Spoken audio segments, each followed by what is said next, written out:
You're listening to the Fun Never Ends podcast with Metalhead Nelson.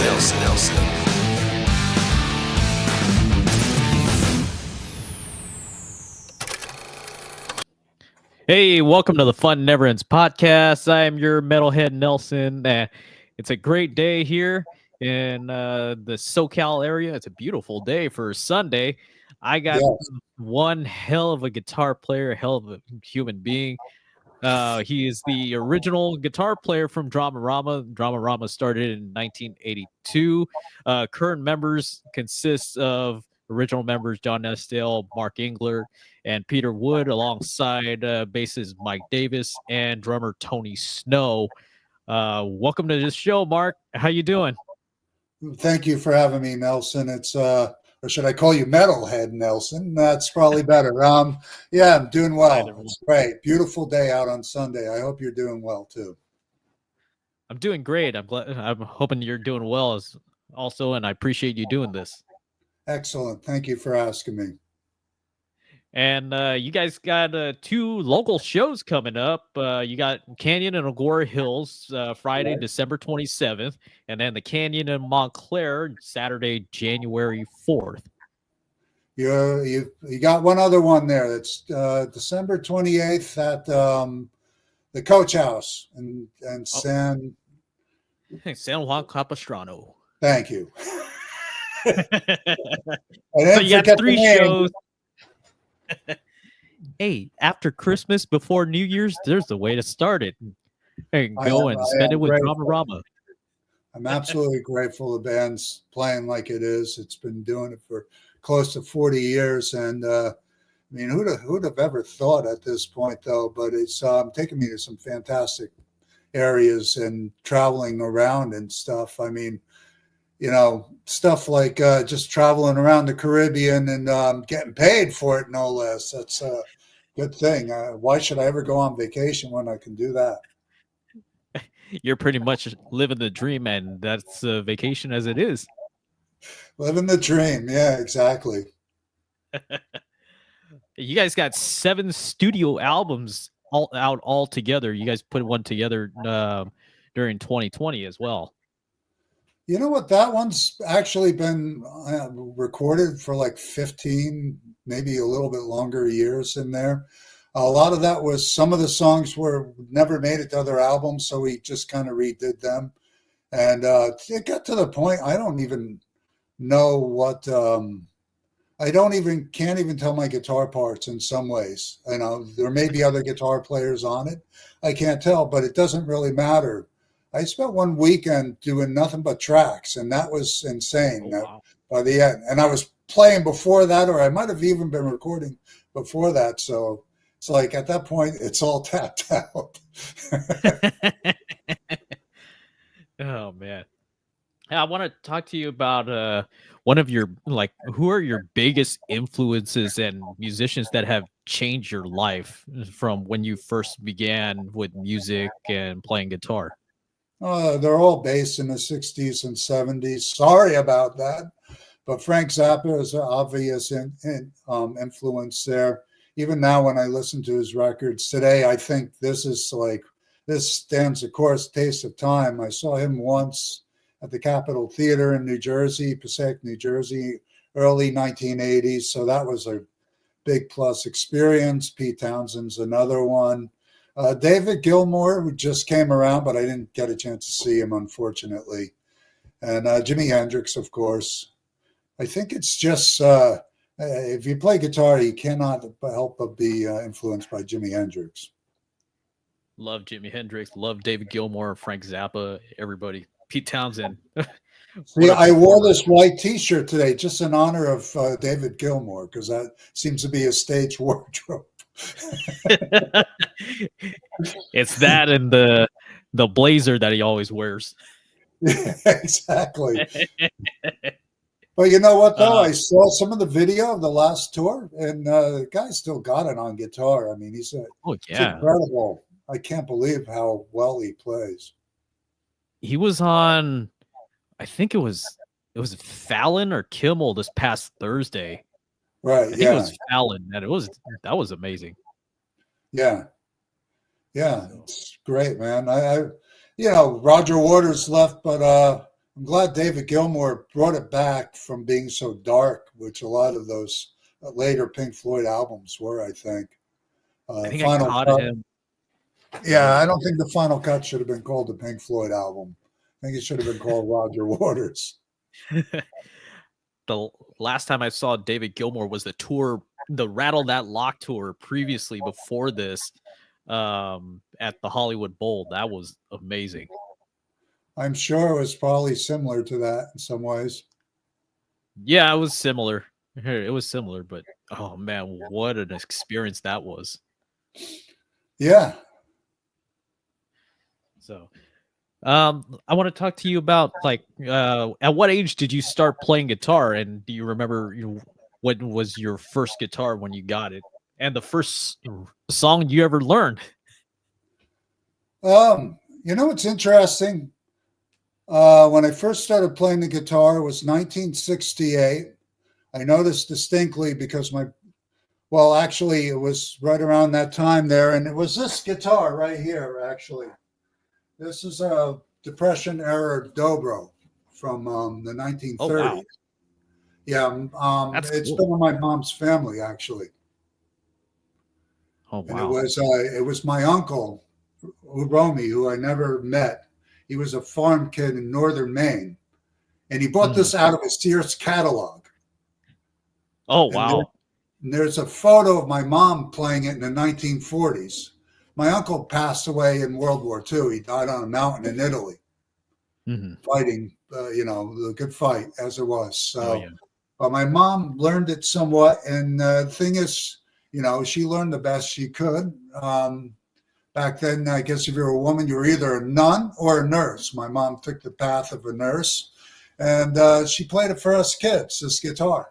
But other people in my family picked it up. They weren't getting it. I actually had metal Matchbox cars that I used to ride up and down on the neck of the guitar. And I saw it in the closet, and I just started playing it. And, in 1968, my dad talked my mom into giving me lessons. And I spent about 4 years, but it's kind of weird. One teacher thought I didn't get some of the fundamentals, so they put me back at the beginning. So I learned up to a certain level in terms of what it was to learn a guitar, but I never got past that level, and it didn't really matter because a lot of what I do is improvisation anyway. I'm a basic one scale human being, and I just place everything off of that. Sometimes that's all you need, really. It's not about the amount of notes, it's about the right notes. And sometimes I fail by playing the amount of notes. I like to play fast. As long as you keep playing and nobody else notices, that's all about. That's what it's all about. Yeah, they say in a jazz thing, it's not so much the middle of the solo, it's how you begin and how you end. And if you make a mistake, repeat it 3 times, and they think you're serious. They think that's the bottom line there. So, yeah, if I were to fire in this apartment, I would run in to get this guitar because it's irreplaceable. Unlike my Fender Squire I just bought for $400. How is that guitar? Got it right here. This is like an SP, but it's a Fender Squire Stratocaster. It's called the Paranormal thing, and I'm still getting a handle of it. It's actually pretty damn good. P90s and a wrapping around tailpiece. Wow. Is that what this is? I've never seen anything. Yeah, like wraparound bridge. It's it's exactly like what they would have on a Les Paul Jr. Exactly like that. Well, this is the Les Paul Jr. of Fenders. I bought it strictly for air travel and playing around, but don't tell anyone. I may sneak an occasional Les Paul, which would be, hold on, this guy right here. But if you if you see this, don't get upset. This is my Pete Townsend Les Paul there. I bought it. It's a gold top reissue of his. It's a $4,000 guitar. But you can get them cheaper if you look for them. You know what I mean? And it's kind of neat because it's it's a 3 pickup configuration, 2 mini humbuckers and 1 DiMarzio super distortion. Yep, that DP100. Gotta love it. Yeah, so that's about it there. But if I ever bring it on the plane, you didn't hear it here, okay? Hey, a tool's a tool. Well, to me, it's a guitar. I mean, why do I have it if it's just, just a piece to put in my apartment to make it look pretty, you know? Yeah. Guitar's supposed to be used. As a matter of fact, you hear those guys? You're all going out and working. I'm staying home. Go to work. Hey, from guitarist to guitars, you gotta love guitars, man. Yeah. Do you find that as a weakness for you? Oh yeah. Everyone I see, I'm like, holy shit, I want that one. I want that one, that one, that one. It's like a buffet. Well, I was kind of jealous because I saw a photo of you. You're a big Ace Frehley guy. And I see you have a tribute Les Paul for Ace Frehley, who, by the way, is a hero of mine as well. Yeah, hero of mine, as I have that tattooed, that's 78 solo album on my arm. That's what I call a dedication. I just saw Ace last week in Vegas at Sam's Town. That was a good show. I saw him open up for Alice Cooper not that long ago, and that too was a good show. He sounds a lot like Johnny Thunders when he sings, doesn't he? Yeah, a little bit. But it's still good. Yeah. That tribute guitar that I had, I had the 2000 issue of the Epiphone it was a Sunburst with 3 DiMarzios. I ended up selling that one because I needed the money at the time, but I did buy like a blue sparkle similar to that triple pickup through a company called Guitars Garden. It's a Firefly guitar, but sounds exactly like it without nickel 5 pickups. It's not super distortion pickups, but they still sound fucking good. I tell you that much. I got to be honest with you. It says super distortion, but to me, it just sounds like a pickup. What do you think the difference is? Just more ceramic output, more mid-range, more probably more treble, more nitty-gritty. There we go. As long as you can plug it straight into a Marshall, you know what I mean? Like those guitars, you could just plug straight into a Marshall and be good to go. Oh hell yeah, definitely. Let's talk about the beginning of the band. Like, sure. I know you guys all went to you guys were all from Wayne, New Jersey, and you guys went to the same high school, correct? Well, Peter lived kind of across town, so he went to a place called Wayne Valley. Yeah. John lived 2 doors down from me.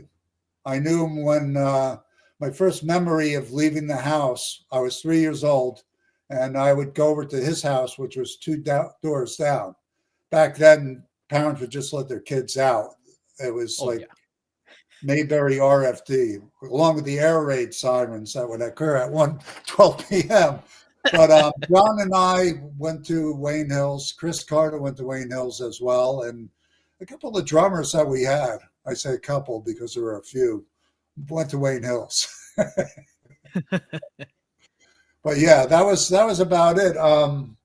Chris and John worked at a record store. Chris owned the record store. John just started working there. And there was this guy, Jerry Dixon, who had beautiful equipment, but he couldn't quite get the handle of the scales and stuff like that. But he had the equipment in there. He called himself Jerry Bolt Lightning because he part of his hair was I think that had a whitish dye in it, lightning bolts. But all the equipment was downstairs in Chris's basement, and we used to go down there and record. And there's actually some songs that were from there. But going on, Chris had a fundamental understanding about distribution of records and stuff like that. He knew record labels. He really has a great memory of business and stuff like that. So he got us hooked up with the French record label, and our 5-song EP ended up being on there. And then at some point, Rodney Bingenheimer got a hold of our record and started playing Anything, and the next thing I knew, it was blowing up like mad. 4 times a day on the radio, K-Rock, which was a small little label, radio station in Pasadena, California. You had to go up backstairs to get to the top. 6.7. Yeah, so that was something. I knew when I came out here, I wasn't leaving, and I haven't left 6. So, sorry, LA, you got me. That song, Anything has been like a staple in the career of Dramarama for the whole band, and it just continues to keep playing, and it's an amazing song. Simple yet kicks ass. Yeah, to me, it's the Louie of the 1980s. Like, it's, they may not know the band, they may not know the guitar lead. At some point, I think when I'm off of planet Earth, they'll still be playing that tune. Or at least I hope so. Comes off Nelson, of the debut that'll be your record. job, okay. 1985 came off the debut record, Cinema. You had just mentioned it before, sir. Verte. Yeah. Can't pronounce it. But that's a French thing. Don't worry. It's okay. Do you remember the first record you ever bought with your own money? Oh, Lord. I think Abbey Road would probably be it. 1968, 69. I was a big prog rock geek. So a lot of Emerson, Lake and Palmer records sort of ended up in my collection there. Yeah, they broke me with that 3-record out thing. I was a 13-year-old kid, and they had a 3-record live album. And by the way, bad packaging. Every single one I've seen, they got ripped apart. But Emerson, Lake and Palmer was huge for me. And the LP is great. Yeah, they were brilliant. They really were great. And Greg Lake is a strong guitarist. But like a lot of those guys, he played bass half the time. Oh, man. Records, I still got a whole bunch of them. Going through one after another. What was this record that you enjoyed? Oh man, I can't narrow it down to one. If it's like, I'd have to narrow it down to at least like 5. Good record that I enjoyed. Of course, Frampton Comes Alive. That's one. Yeah. Kiss Alive. I've got what was it? Van Halen 5150 was another favorite of mine. Right. I have a Whitesnake record. I think it's the first record, and then Styx Pieces of 8. There you go. See, you're kind of a prog rock nerd in your own way, aren't you? Well, I forgot to throw in Rush 2112. Yeah, Rush was a big one there. The more I listen to them, the more I really grasp what they're about. I regret not seeing them in their time. But I suspect they'll be back out again. That's my whole thought about that. Well, with the passing of Neil, I don't think they're going to come back. If they do, it's just like more so just Giddy and Alex if they decide to move towards that route. Yeah, that's true. That's true. Yeah, I wanted to ask you, there's an infamous photo out there pictured with you alongside Eddie Van Halen and Tracy Guns. I want to know the story about that and where that took place. And that's such a bitchin' photo. You know what? I was in Guitar Center that day. I'm friends with a guy named David Crowley, who does a lot of promotion and stuff like that. So I went into Guitar Center, and they had some sort of promotional thing going on. And Dave says, "Come on, I'll get you a photo of you with Eddie Van Halen and Tracy Guns." And you know what? Eddie was a really first-rate human being. I mean, he just didn't care. He didn't mind, you know. And then the three of us just did that photo real quick. And every so often I'll pop it on Facebook and I get a lot of reaction for that. It's very strange there. But I'm that was a great moment for me, you know. That's awesome. I thought there was like some event you guys were at, and you know, it could have been some event. I'm afraid I don't remember what the nature of that event was. But you know what? I'm not above going to Guitar Center just to go, you know. Oh, not same. Neither am I. Yeah. When you need good gear, you got a place to go. That's for sure. I was going. Never there had every the week. honor. Go ahead. Oh, that'd be crazy for me going there every week. Yeah. Do you think you'd be coming out with something regardless of how you feel? I have gone to just window shop and then torture myself and then walk out and drive home. Yeah, I go there sometimes, and when I see other kids playing and they're just playing around, I'll plug in a guitar and play Stairway to Heaven just to irritate the staff there. Good shit. Yeah, I've never had the honor of meeting Eddie Van Halen. I've met Tracy Guns before. He's a cool dude. Yeah, they were wonderful. It was a great moment. Oh man.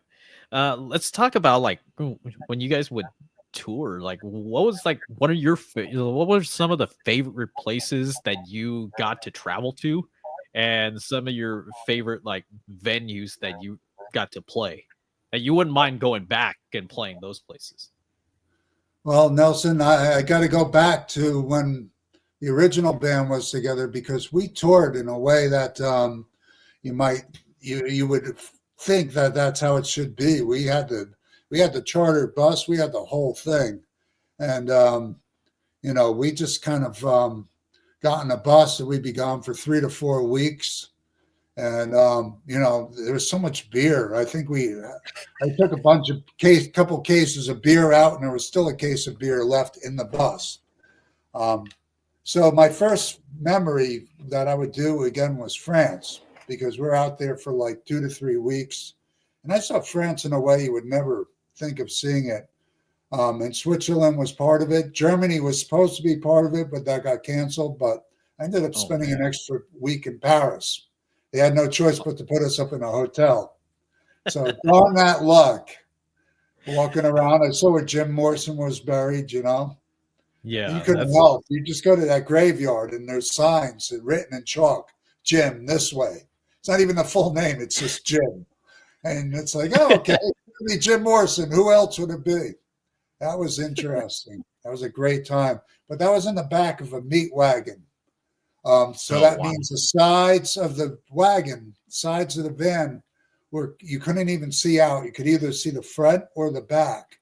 At one point, we went to Switzerland, and it was most breathtaking mountains you've ever seen in your entire life. We had this guy Manu who was like a roadie / driver. And Manu smoked like a ton of cigarettes and had a huge birthmark right here. He referred to me as Joey Ramone, the string breaker, because I had the thick Jersey accent, and so he thought I sounded like one of the Ramones. And I broke a ton of strings there. There's an actual video from one of the places we played out there, which I'm relieved to say we actually played pretty good on that one. But yeah, that was quite a time frame.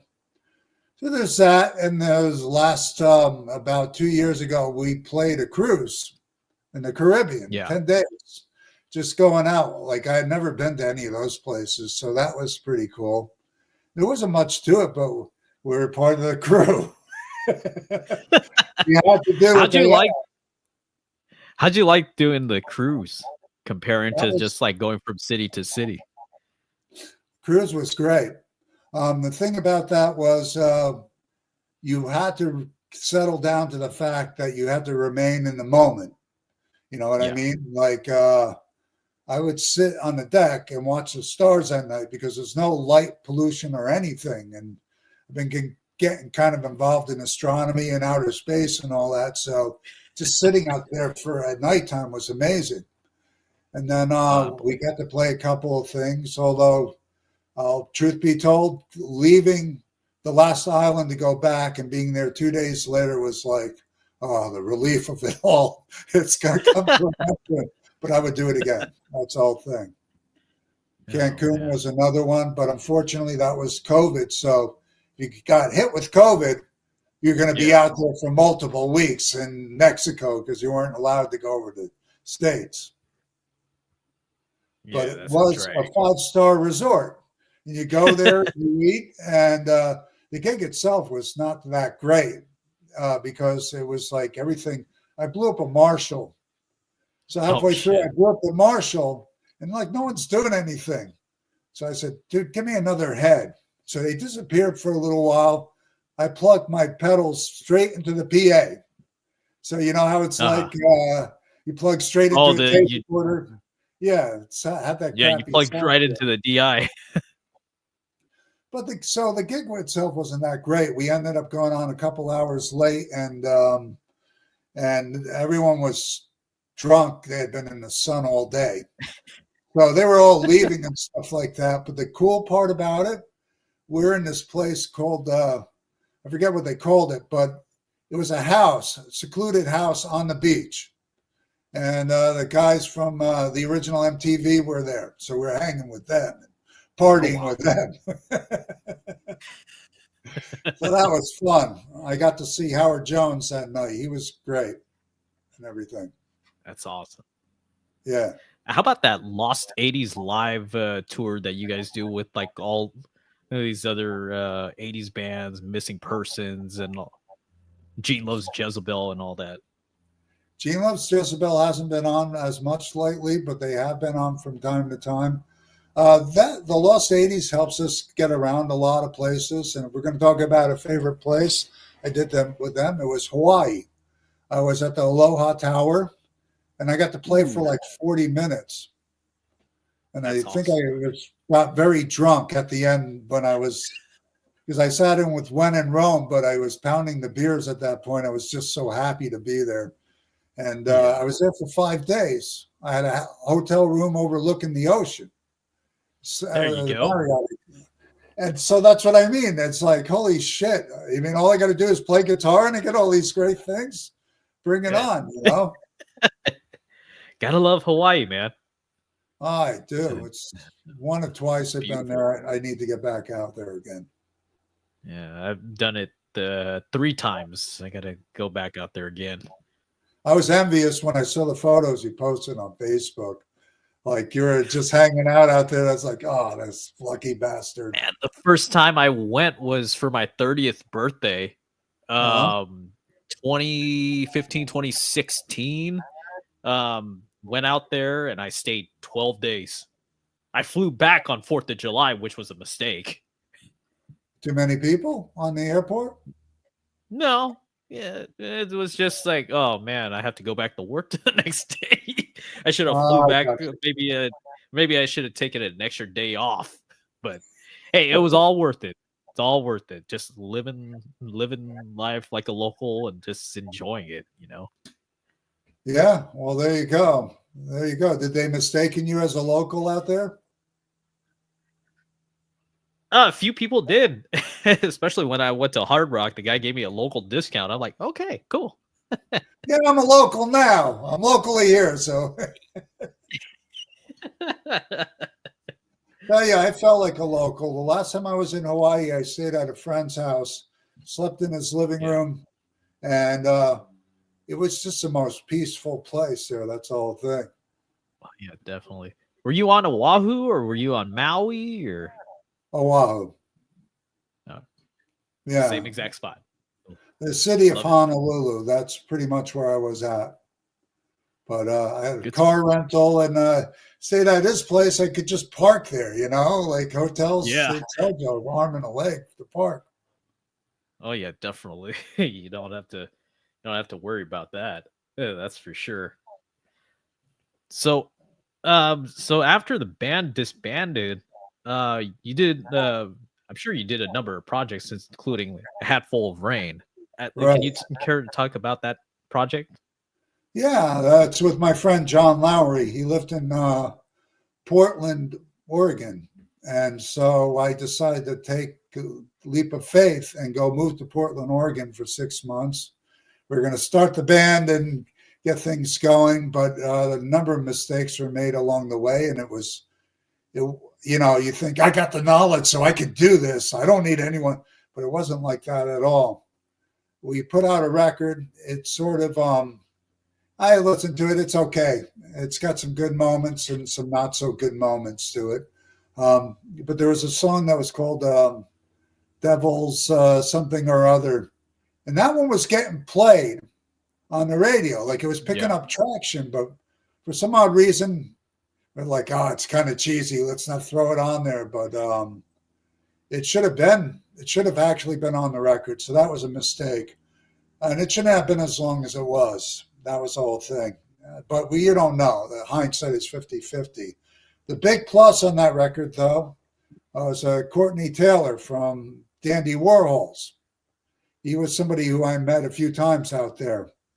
And Courtney just had an element of cool for it. He played drums, but he played drums in a way that not many drummers played. He had a snare and a kick and a couple of cymbals. Oh, wow. Yeah, he did like a Stray Cats thing. And I felt like there were times I wanted to get his approval. If I had thought about it, the other thing I would have done, just have John, myself, and him make the record and have Courtney help produce it because he had a lot of great ideas. But for me, it was just, I was in the middle of nowhere. I was kind of trying to figure out, get my life together, go to college. My parents were pushing me to go to college, which I did, but that was back in LA. Yeah. And I stayed out there for a few months and I just started to get, I was starting to freak out because it wasn't LA. LA has its own thing. I just where I wanted to be, So that's why I ended up comparing city to like in the middle of the fucking nowhere. Huh? It was fucking cold. And the thing about all that, I had a Volkswagen Fox. No, it was a Honda Accord, a 1980 Honda Accord, and this is the 90s. So I bought this thing I drove it up there, and that's when I realized it started getting cold. That car had no heat. Uh-huh. So I had to drive around in a freezing cold car. And then, I don't know how you did it. Oh, I don't know how I did it either, but that was the thing. I just remember going back down to LA, and I was like, I'm just going to try to pick everything up and start going to community college out here. It's out of California residency, so that was good. And, I remember going through the mountains. It was freezing. Snow was coming down. I'm like, God, please don't let me break down over here. It's in the middle of nowhere.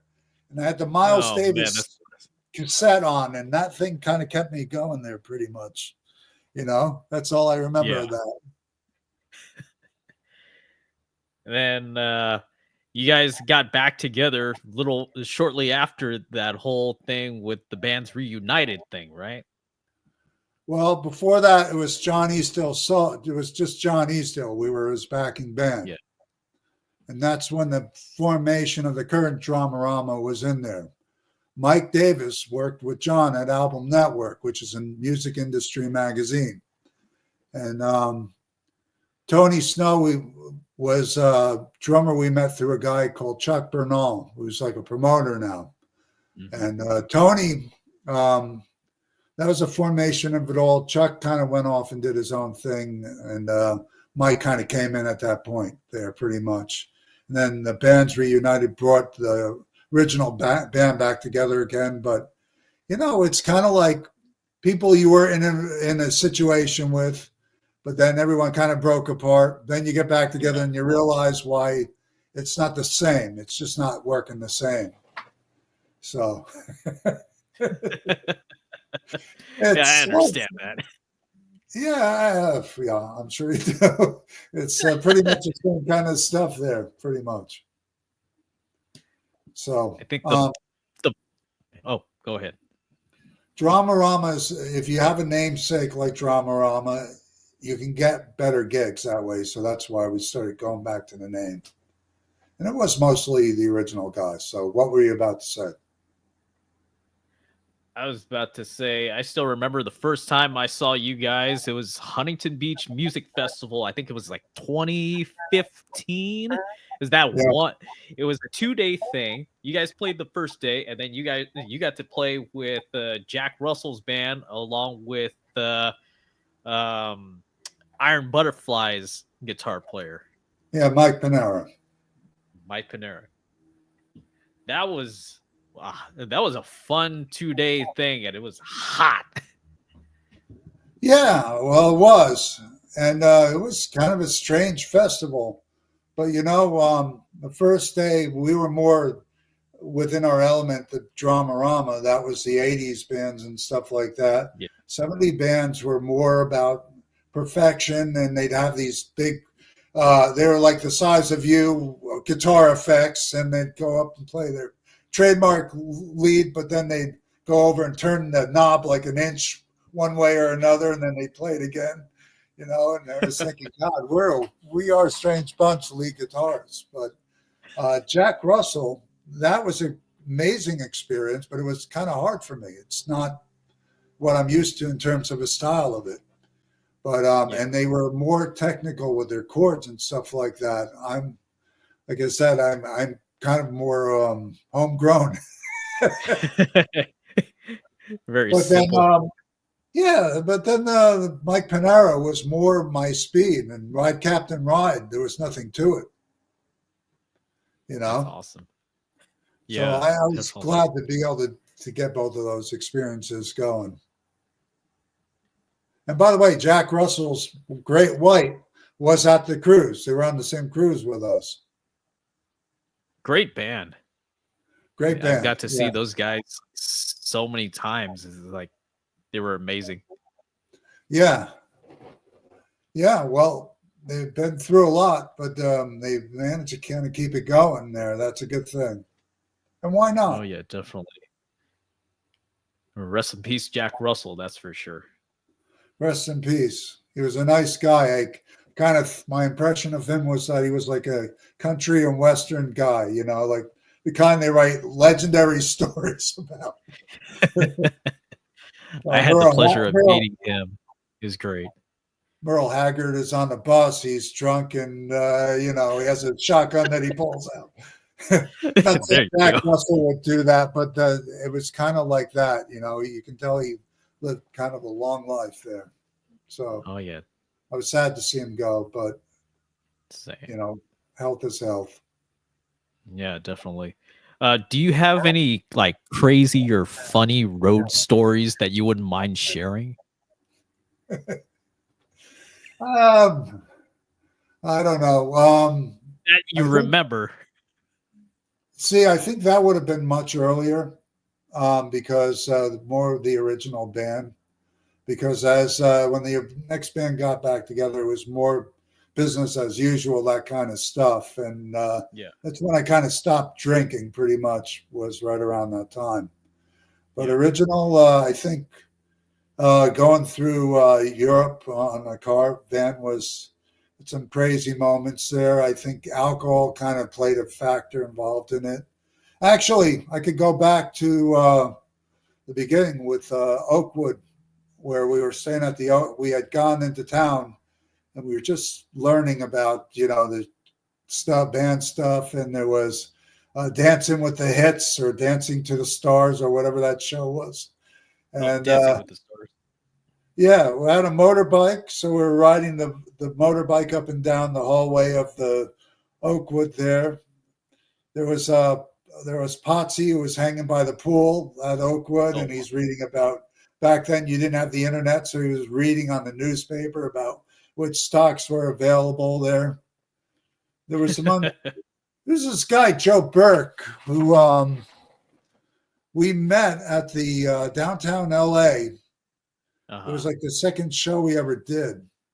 And that was a crazy show because that was it was like a big punk rock moment. where all these punk rockers were out in the crowd, and I think rumor was they thought the Ramones were going to show up, but they had us instead.